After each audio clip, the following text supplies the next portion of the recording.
সালের ৩ আগস্ট প্রেম থেকে শুরু হয়েছিল তাহসান মিথিলার বিয়ের জীবন। প্রায় ১১ বছর পর ২০১৭ সালের অক্টোবরে আনুষ্ঠানিকভাবে তাদের বিচ্ছেদ ঘটে। এবার সেই বিচ্ছেদের সময়কার অভিজ্ঞতা ও মানসিক সংগ্রাম নিয়ে মুখ খুললেন মিথিলা। মিথিলা বলেন, ২০১৫ সালে আমরা আলাদা থাকতাম, কিন্তু তখনও ভেবেছিলাম হয়তো শেষ পর্যন্ত সব ঠিক হয়ে যাবে। আমি অপেক্ষা করছিলাম, কিন্তু মানসিকভাবে মানিয়ে নিতে পারছিলাম না।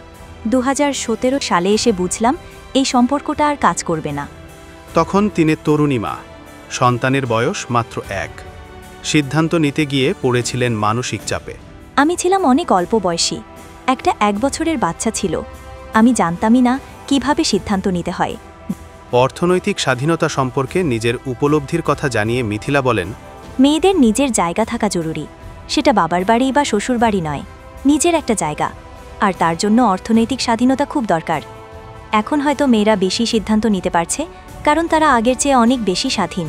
মা সবসময় বলতেন নিজের পায়ে দাঁড়াতে। সে কথাই মানার চেষ্টা করেছেন বলেও জানান মিথিলা।